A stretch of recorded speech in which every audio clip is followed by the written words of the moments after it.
നമസ്കാരം. ബൈബിളിലെ പുറപ്പാട് പുസ്തകത്തിലെ വളരെ പ്രശസ്തമായൊരു സംഭവം നമ്മൾക്കെല്ലാവർക്കും അറിയാമായിരിക്കുമല്ലേ?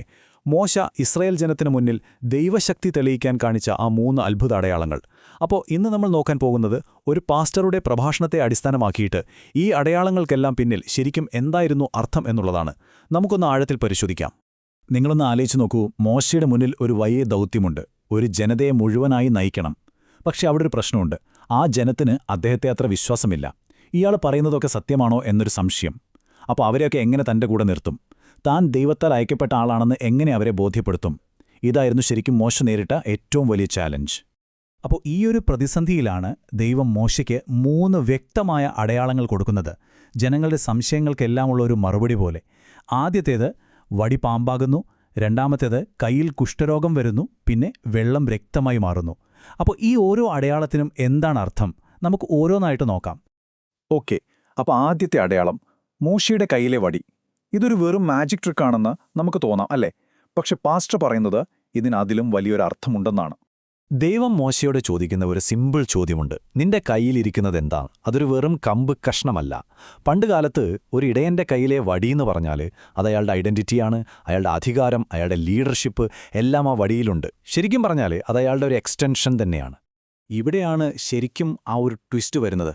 അധികാരത്തിന്റെ ചിഹ്നമായ ആ വടി പെട്ടെന്ന് പേടിപ്പെടുത്തുന്ന ഒരു സർപ്പമായി മാറുകയാണ്.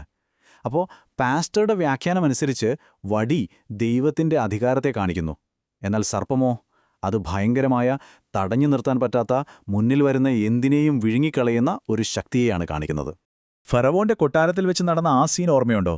അഹ്റോന്റെ വടി പാമ്പായപ്പോൾ ഫറവോന്റെ മന്ത്രവാദികളും അവരുടെ വടികൾ പാമ്പുകളാക്കി. പക്ഷെ എന്താ സംഭവിച്ചത്? അഹ്റോന്റെ പാമ്പ് ബാക്കി എല്ലാ പാമ്പുകളെയും അങ്ങ് വിഴുങ്ങിക്കളഞ്ഞു. ഇതിൽ നിന്ന് ഒരു കാര്യം ക്ലിയറാണ്: ഭൂമിയിലുള്ള ഏത് അധികാരത്തെക്കാളും വലുതാണ് ദൈവത്തിന്റെ അധികാരം. അതിനു മുകളിൽ മറ്റൊന്നുമില്ല. ഓക്കെ, അപ്പോൾ ആദ്യത്തെ അടയാളത്തിലൂടെ അധികാരം ആർക്കാണെന്ന് സ്ഥാപിച്ചു. ഇനി നമുക്ക് രണ്ടാമത്തെ അടയാളത്തിലേക്ക് പോകാം. കൈ. ഇത് കുറച്ചുകൂടി പേഴ്സണലാണ്. കാരണം ഇവിടെ വിഷയം മനുഷ്യന്റെ ശരീരം തന്നെയാണ്.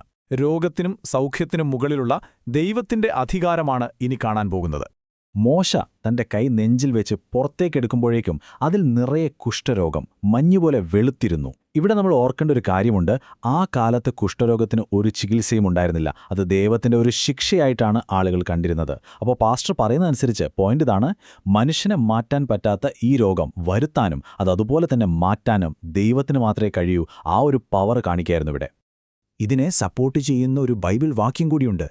ഞാനാണ് കൊല്ലുന്നവനും ജീവൻ നൽകുന്നവനും, ഞാൻ മുറിവേൽപ്പിക്കുകയും സുഖപ്പെടുത്തുകയും ചെയ്യുന്നു. കണ്ടില്ലേ? അപ്പോൾ പാസ്റ്റർ ഇവിടെ വ്യക്തമാക്കുന്നതും അതുതന്നെയാണ്. രോഗം തരാനും അത് മാറ്റാനുമുള്ള ആ ഒരു കംപ്ലീറ്റ് കൺട്രോൾ ദൈവത്തിന്റെ കയ്യിലാണ്. അപ്പോൾ ശരിക്കും ഈ അടയാളം ഇസ്രായേൽ ജനത്തിനുള്ളൊരു വലിയ പ്രോമിസ് കൂടിയായിരുന്നു. ഈജിപ്തിനെ മഹാമാരികൾ കൊണ്ട് കഷ്ടപ്പെടുത്തുമ്പോൾ തന്റെ സ്വന്തം ജനമായ നിങ്ങളെ അതിൽ നിന്നെല്ലാം സംരക്ഷിക്കാൻ എനിക്ക് കഴിയും എന്നൊരു ഉറപ്പാണ് ദൈവം ഇതിലൂടെ കൊടുത്തത്. ഇനി നമുക്ക് മൂന്നാമത്തെയും അവസാനത്തെയും അടയാളത്തിലേക്ക് വരാം: വെള്ളം. ഇത് കുറച്ചൊന്ന് കോംപ്ലിക്കേറ്റഡ് ആണ്. കാരണം എന്താണെന്ന് വെച്ചാൽ, ഈ വെള്ളം രക്തമാക്കുന്ന പരിപാടി ഫെറവോന്റെ മന്ത്രവാദികൾക്കും ഒരു പരിധിവരെ ചെയ്യാൻ അറിയാമായിരുന്നു. അപ്പോൾ പിന്നെ എന്താണ് ഇതിന്റെ പ്രത്യേകത? എന്താണ് ഇതിലൂടെ ദൈവം പറയാൻ ശ്രമിച്ചത്? ഇവിടെയാണ് പാസ്റ്ററുടെ വ്യാഖ്യാനം ഇൻട്രസ്റ്റിംഗ് ആവുന്നത്. അദ്ദേഹത്തിന്റെ അഭിപ്രായത്തിൽ വെള്ളം എന്ന് പറയുന്നത് ജീവന്റെയും അനുഗ്രഹത്തിന്റെയും ഒരു സിമ്പലാണ്. സംസാരത്തെപ്പോലും വെള്ളത്തോട് ഉപമിക്കാറുണ്ടല്ലേ? എന്നാൽ വ്യക്തമോ? അത് ശാപത്തിന്റെയും മരണത്തിന്റെയും ന്യായവിധിയുടെയും ഒക്കെ പ്രതീകമാണ്. അതായത് വെള്ളം രക്തമാക്കിയതിലൂടെ ദൈവം കാണിച്ചത് വെറുതെ പ്രകൃതിക്ക് മുകളിലുള്ളൊരു കൺട്രോളല്ല, അതിനേക്കാൾ വലുതാണ്. ജീവനും മരണവും അനുഗ്രഹവും ശാപവും ഒക്കെ തുടങ്ങുന്നത് എന്നിൽ നിന്നാണ് എന്നൊരു പ്രഖ്യാപനമായിരുന്നു അത്. പുതിയ നിയമത്തിലെ യാക്കോബിന്റെ പുസ്തകത്തിൽ ഇതുപോലൊരു ചോദ്യമുണ്ട്: ഒരേ ഉറവയിൽ നിന്ന് നല്ല വെള്ളവും ഉപ്പുവെള്ളവും ഒരുമിച്ച് വരുമോ?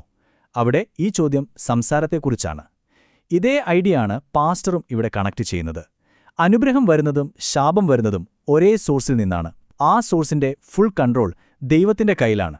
ഓക്കെ, അപ്പോൾ നമ്മൾ ഈ 3 അടയാളങ്ങളും വെവ്വേറെ കണ്ടു: വടി, കൈ, വെള്ളം. പക്ഷേ ഈ 3ഉം കൂടെ ഒരുമിച്ച് വയ്ക്കുമ്പോൾ എന്താണ് ആ വലിയ ചിത്രം? എന്തായിരുന്നു ഇസ്രായേൽ ജനത്തിന് കിട്ടിയ ആ ഒരൊറ്റ മെസ്സേജ്? വടിയിലൂടെ ദൈവം പറഞ്ഞു, എല്ലാ അധികാരവും എനിക്കാണ്, എന്റെ അധികാരത്തേക്കാൾ വലുതായി ഈ ഭൂമിയിലൊന്നുമില്ല.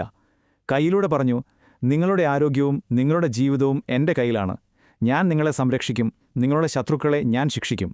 വെള്ളത്തിലൂടെ പറഞ്ഞു, ജീവന്റെയും മരണത്തിന്റെയും സോഴ്സ് ഞാൻ തന്നെയാണ്, അപ്പോൾ ഈ മൂന്നും കൂടെ ചേരുമ്പോൾ കിട്ടുന്ന മെസ്സേജ് എന്താ? ദൈവം സർവശക്തനാണ്, തൻ്റെ ജനത്തെ ഏതവസ്ഥയിലും സംരക്ഷിക്കാൻ കഴിവുള്ളവനാണ്. അതായിരുന്നു ആ ഒരു ഉറച്ച പ്രഖ്യാപനം. അപ്പോൾ നമ്മളൊരു അത്ഭുതത്തെക്കുറിച്ച് കേൾക്കുമ്പോൾ അതിൻ്റെ പുറമേയുള്ള കാഴ്ച മാത്രമല്ല, അതിനുള്ളിലെ ഈ പ്രതീകാത്മകമായ അർത്ഥങ്ങൾ കൂടി അറിയുമ്പോൾ ആ കഥയോടുള്ള നമ്മുടെ കാഴ്ചപ്പാട് തന്നെ മാറുന്നില്ലേ? ഈയൊരു ചോദ്യം നിങ്ങൾക്കും ചിന്തിക്കാനായി വിടുന്നു. ഇന്നത്തെ ഈയൊരു വിശകലനം നമുക്കിവിടെ നിർത്താം. ഈ വ്യാഖ്യാനത്തെക്കുറിച്ച് നിങ്ങൾക്കെന്തു തോന്നുന്നുവെന്ന് തീർച്ചയായും അറിയിക്കണം.